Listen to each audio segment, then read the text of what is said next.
capítulo 3, versículo 1, diz assim a palavra do nosso Deus: apacentava Moisés o rebanho de Jetro, seu sogro sacerdote em Midian, e levou o rebanho atrás do deserto, e veio ao monte de Deus, a Horebe. Apareceu-lhe o anjo do Senhor em uma sarça, em uma chama de fogo, no meio de uma sarça. E olhou, e eis que a sarça ardia no fogo, e a sarça não se consumia. Moisés disse: agora me virarei para lá, e verei esta grande visão, porque a sarça se não queima. Vendo o Senhor que se virava para lá a ver, bradou Deus a ele no meio da sarça e disse: Moisés, Moisés. E ele disse: eis-me aqui. E disse: não te chegues para cá, tira as sandálias dos teus pés, porque o lugar em que tu estás é terra santa. Disse mais: eu sou o Deus de teu pai, o Deus de Abraão, o Deus de Isaque, o Deus de Jacó. E Moisés encobriu seu rosto, porque temeu olhar para Deus. Disse o Senhor: tenho visto atentamente a aflição do meu povo que está no Egito. Tenho ouvido o seu clamor, e por causa dos seus exatores, porque conheci as tuas dores. Portanto, desci para livrá-lo da mão dos egípcios e para fazê-lo subir a terra, subir da terra a uma terra boa, larga, uma terra que mana leite e mel, ao lugar do cananeu, do Eteu e do Amorreu, e do Perizeu, do Eveu e dos Jebuseus.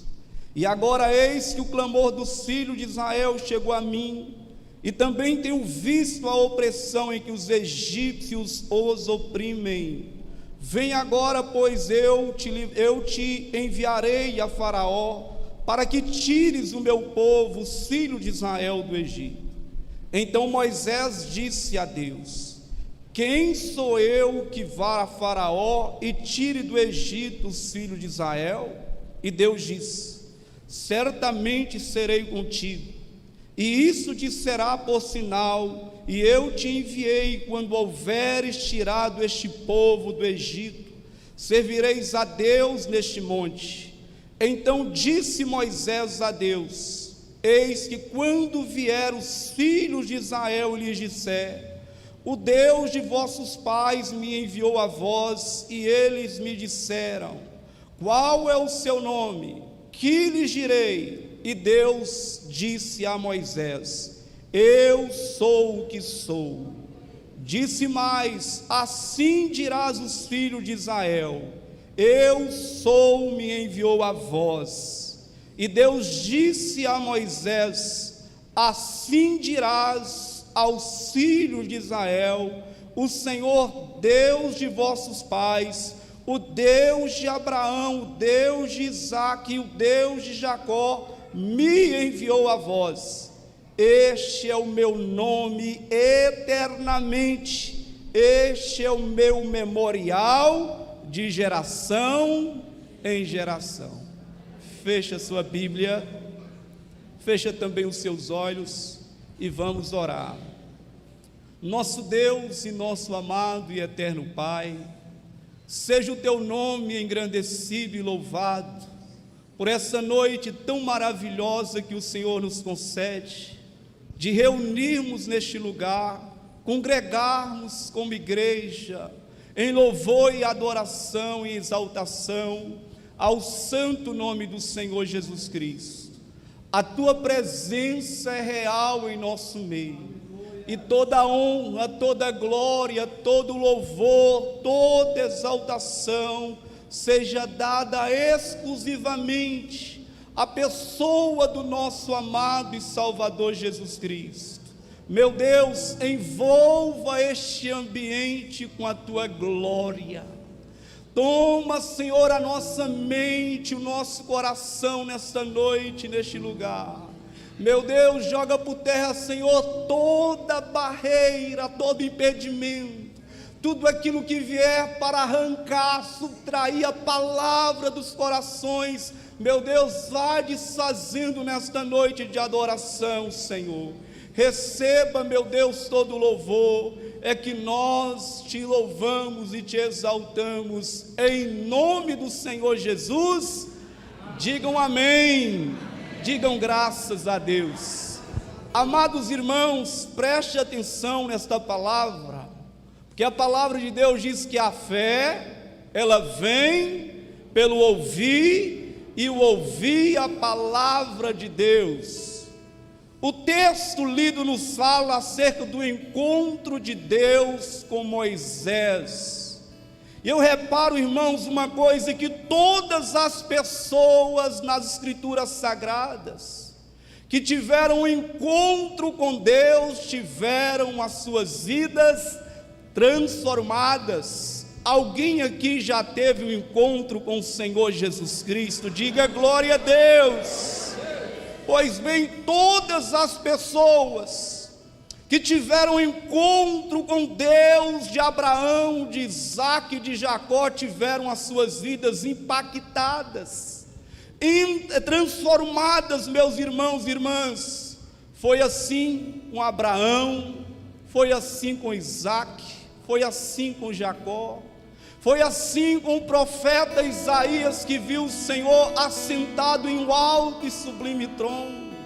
Ao ver aquela cena, ele diz: ai de mim. Foi assim com o apóstolo Pedro, diante da manifestação do Senhor Jesus, ele diz: retira-te de mim, porque eu sou um pecador.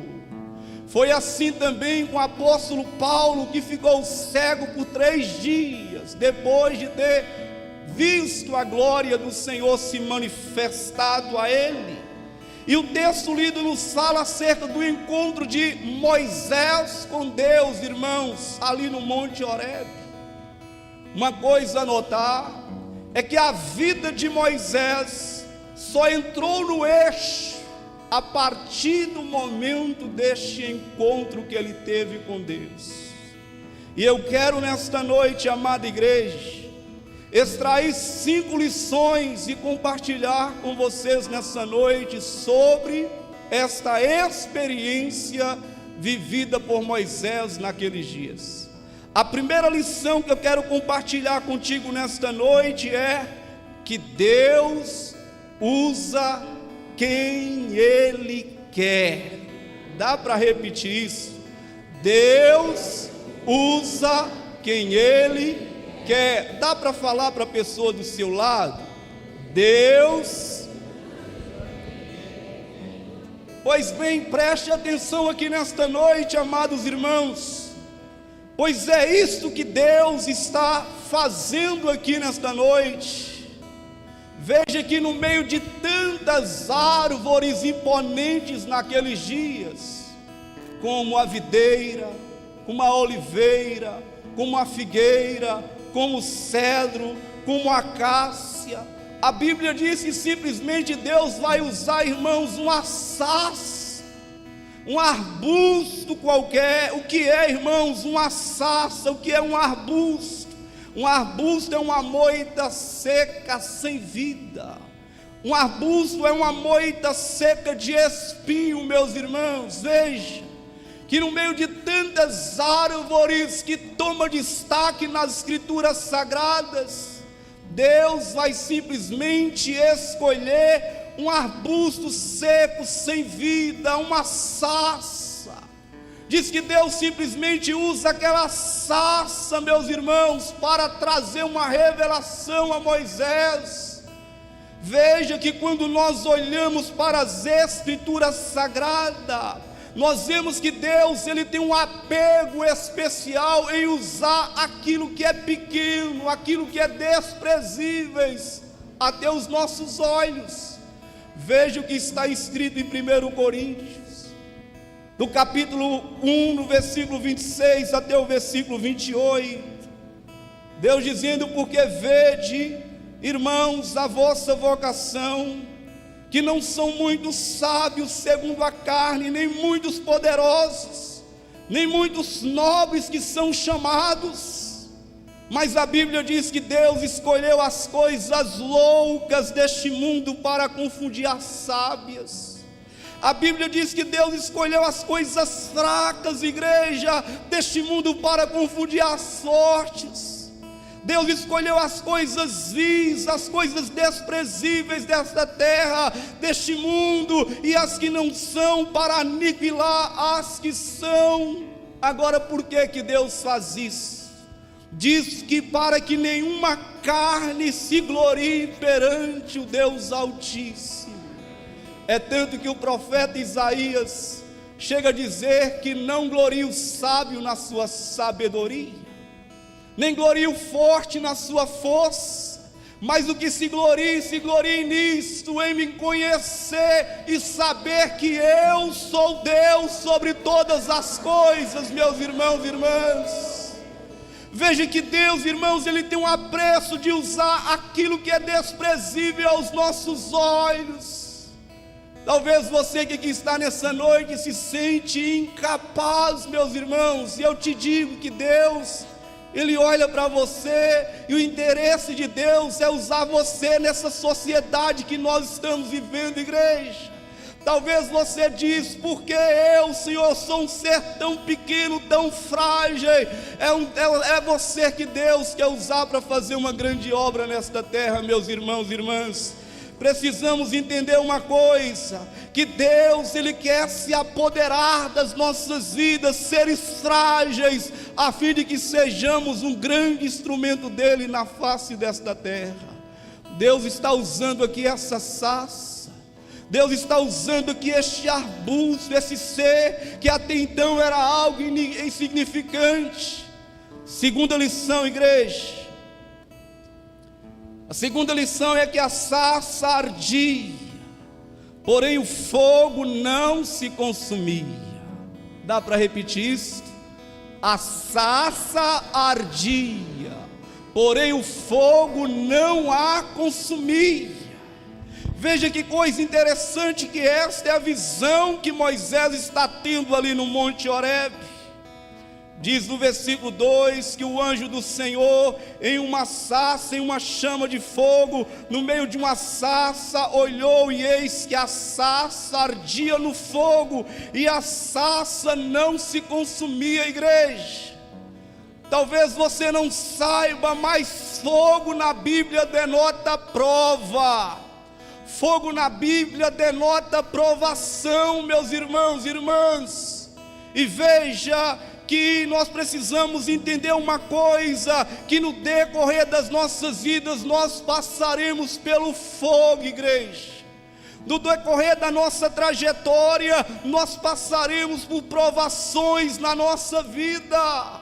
Olha aqui que o apóstolo Pedro diz em 1 Pedro no capítulo 4, versículo 12, dizendo: amados, não vos assusteis com a provação. Não vos assusteis com a provação que surge entre vós como fogo ardente, com o objetivo de provar a vossa fé.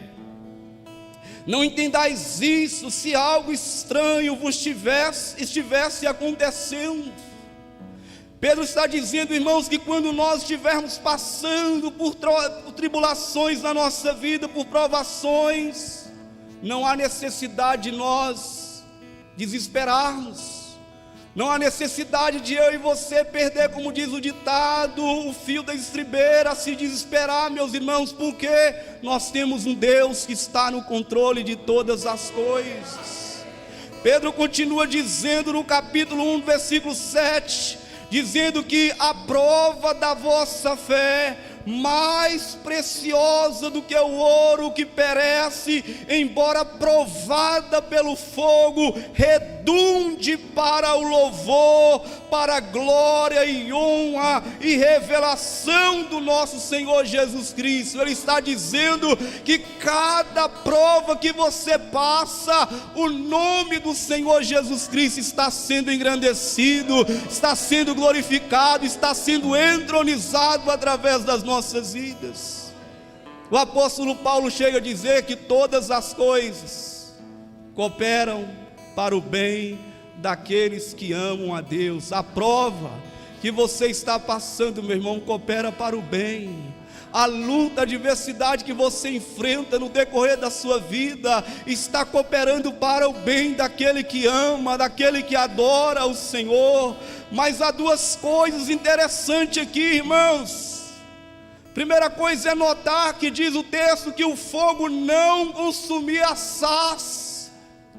Moisés é aquela cena maravilhosa, de tão maravilhosa que ele quer se aproximar, irmãos, daquela sarça que não se consumia. No entanto, o Senhor brada: Moisés, Moisés, Moisés. E ele diz: eis-me aqui, Senhor. Não te chegues para cá, tira as sandálias dos pés, porque o lugar que pisa é santo, Moisés. Mas uma coisa a notar, irmãos, é que a sarça não era consumida pelo fogo. Isso significa dizer que as lutas não são para destruir a sua vida. As lutas na vida do crente servem para nos melhorar, meus irmãos, serve para aperfeiçoar as nossas vidas.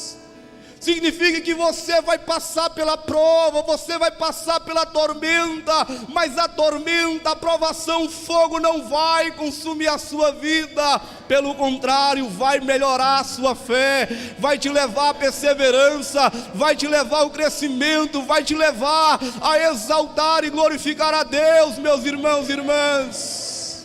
Segundo lugar, é interessante notar, irmãos, que quando nós passamos pela prova, nós não passamos pela prova sozinhos, igreja.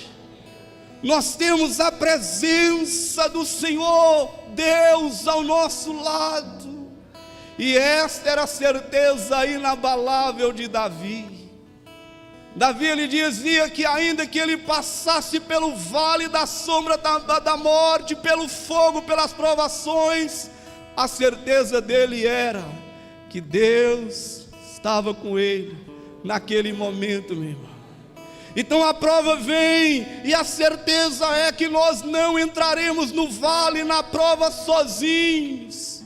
Lembra de Sadraque, Mesaque e Abednego, no livro de Daniel, irmãos, em que diz que por causa da fidelidade desses três servos de Deus, diz que eles foram lançados, atados vivos dentro daquela fornalha acesa, meus irmãos.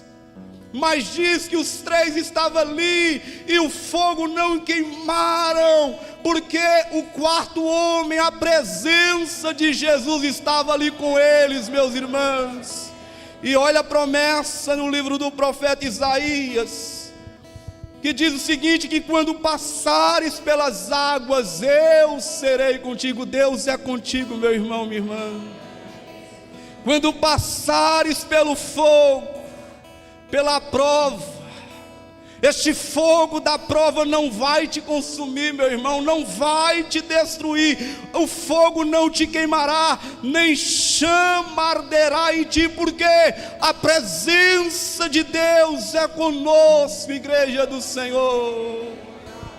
Terceira lição, porque nós temos a celebração da ceia nessa noite. Terceira lição para a sua vida e para a nossa vida que foi através do fogo que Deus se revelou quem era para Moisés. É através do fogo que Deus se manifesta a nós, irmãos. É através do fogo que Deus se revela quem é para nós, meus irmãos. Que quanto mais nós passamos pelo fogo, mais nós vemos com clareza a dimensão e a grandeza deste Deus. É tanto que o salmista diz, irmãos, no Salmo 119, versículo 71, ele diz que foi bom eu ter passado por aflição, para te saber, ó Deus, quem Tu és, Senhor. É no meio da prova, igreja, que Deus se revela a nós.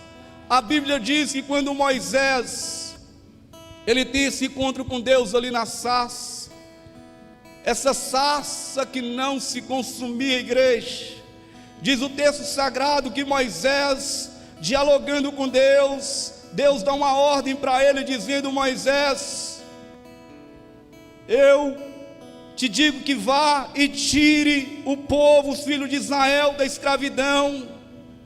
E Moisés então disse: Senhor, quem sou eu para que vá a Faraó e aos filhos de Israel? E Deus então disse para Moisés: certamente eu serei contigo, e isto te será por sinal que eu te enviei. Quando houveres tirado este povo do Egito, servireis a Deus neste monte. Mas Moisés aqui questiona a Deus, dizendo: eis que quando eu for aos filhos de Israel, e eles me perguntarem quem é que me enviou, e aí então Deus responde: diga para o povo, Moisés, que eu sou o que sou, me enviou a vós. Mas mais do que isso, Deus continua dizendo a Moisés: Moisés, eu sou o Deus de Abraão, eu sou o Deus de Isaque, eu sou Deus de Jacó. Moisés, eu sou Deus de Abraão, Isaque e Jacó, Moisés. Quando Deus se revela desta forma, meus irmãos, quando Ele diz que eu sou Deus de Abraão, Ele está dizendo: eu sou Deus de promessas, Moisés. Eu sou aquele que disse a Abraão: Abraão, sai da sua terra, da tua parentela, que hei de fazer de ti uma grande nação. E Deus cumpriu todas as promessas na vida de Abraão. Mas Ele diz que não somente o Deus de Abraão, mas Ele diz que eu também sou o Deus de Isaque. Quando Ele diz que eu sou o Deus de Isaque, Ele está dizendo: eu sou o Deus de milagre, Moisés. E quando nós olhamos para as Escrituras Sagradas, nós vemos que desde a concepção até a morte de Isaque, o que permeava, rodeava a vida de Isaque era milagres, meus irmãos. O nosso Deus é o Deus de promessas, o nosso Deus é o Deus de milagre. Mas não somente o Deus de Abraão, não somente o Deus de Jacó, de Isaque, Ele vai dizer que eu também sou o Deus de Jacó. E quando Ele diz que é o Deus de Jacó, Ele está dizendo: eu sou o Deus de toda transformação, Moisés.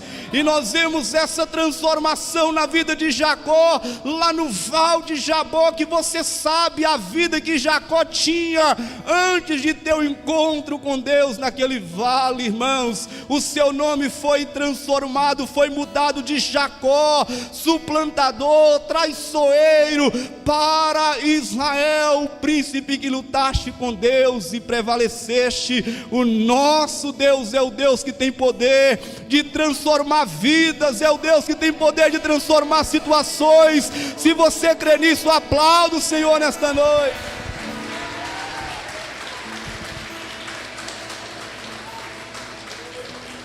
E Deus está, irmão, se revelando a Moisés desta forma, dizendo: olha, Moisés, eu sou Deus de promessas, eu também sou Deus de milagre. Moisés é o nosso Deus, igreja.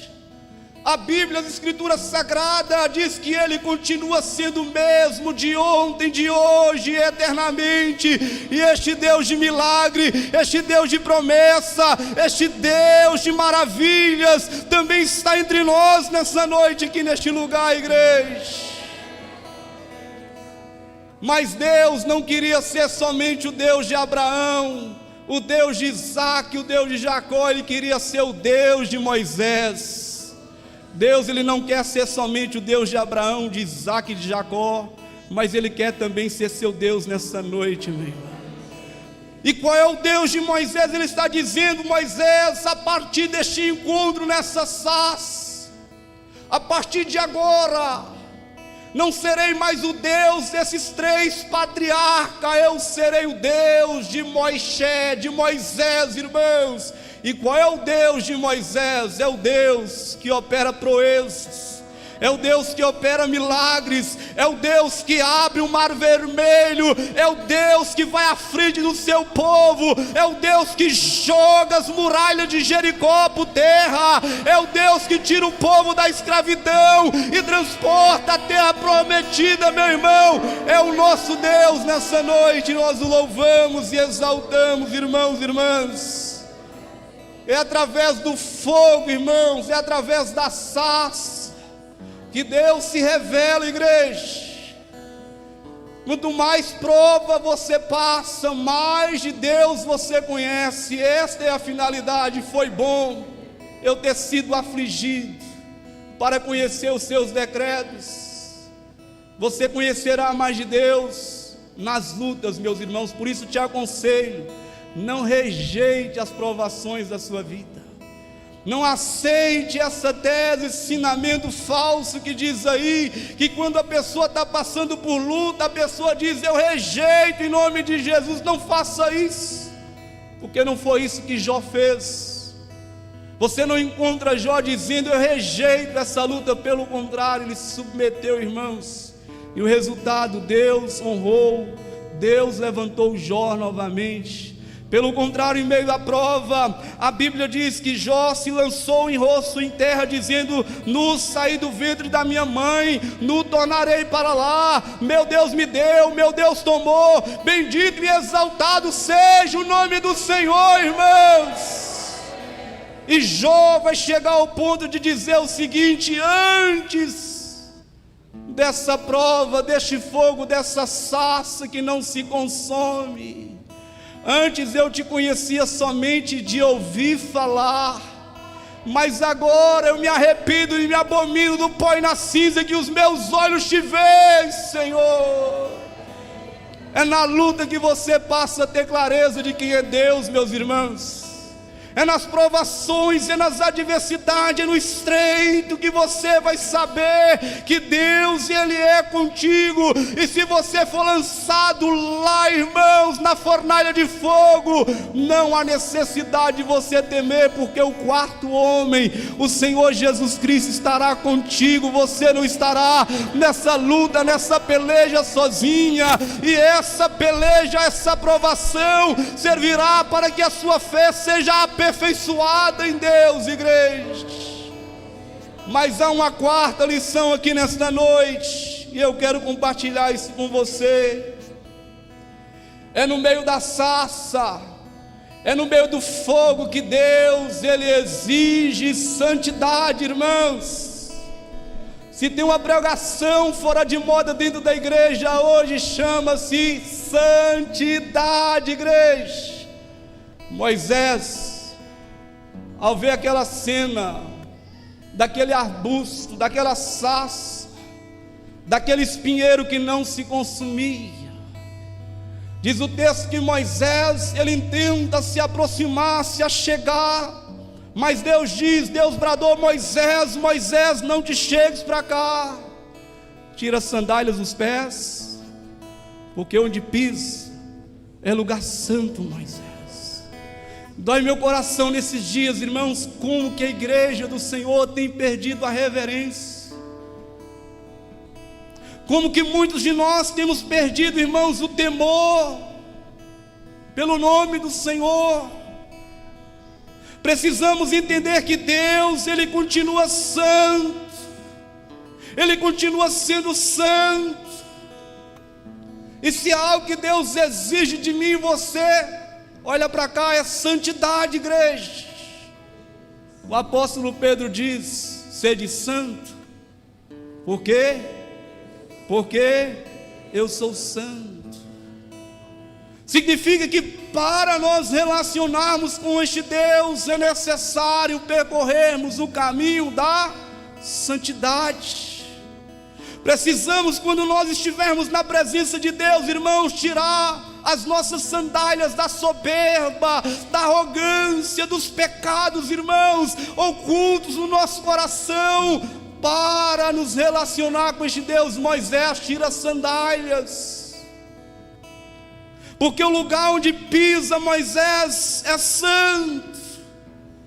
Nunca, meus irmãos, se viu tanta sujeira, digo até dentro da igreja, como nós temos observado nos dias de hoje. Tantos escândalos, irmãos, tantas coisas encobertas, meus irmãos. Eu falo isso, irmãos, é com dor na alma, porque o Deus da Bíblia, o Deus de Abraão, de Isaac e de Jacó, o Deus de Moisés não mudou, meus irmãos.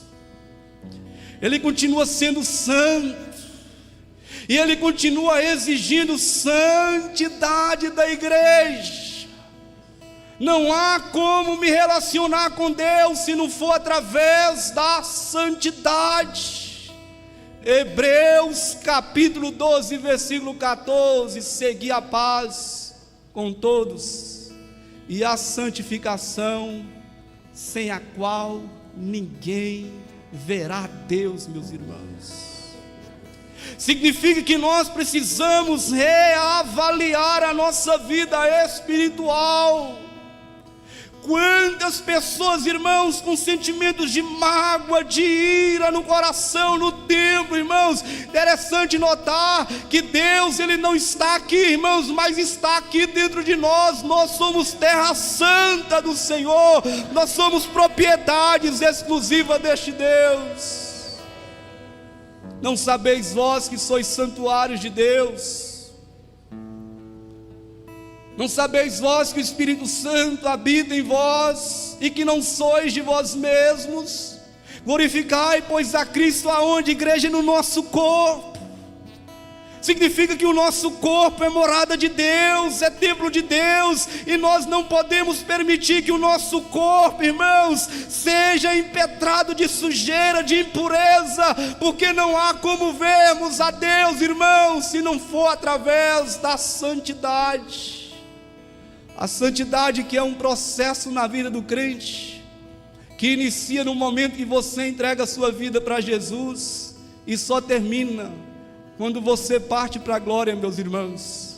Deus continua exigindo santidade da igreja, Deus continua exigindo pureza, Deus continua dizendo: se você quer se relacionar comigo, tira a sandália, tira toda impureza, vem, porque eu sou santo. E em quinto e último lugar, é no meio da sarça e do fogo que Deus revela os seus propósitos, igreja. Olha o que está escrito no versículo 7 e no versículo 9. Deus diz: eu sou o Deus de teu pai, o Deus de Abraão, o Deus de Isaac, o Deus de Jacó. E Moisés encobriu o rosto, porque temeu olhar para Deus. Havia um pensamento naqueles dias que a pessoa que visse a Deus morreria. Por isso que Moisés está com esse temor, irmãos, encobrindo o seu rosto diante da santidade de Deus. Como Isaías, naquela visão no trono, ele diz: ai de mim, porque vou perecendo, os meus olhos viram o Rei.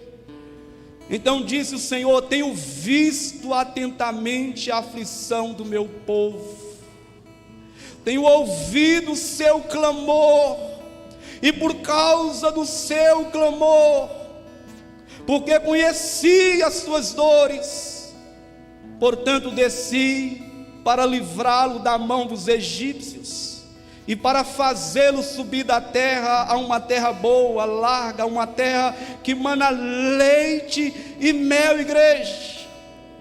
Eis agora o clamor dos filhos de Israel chegou a mim. Também tenho visto a opressão com que os egípcios os oprimem.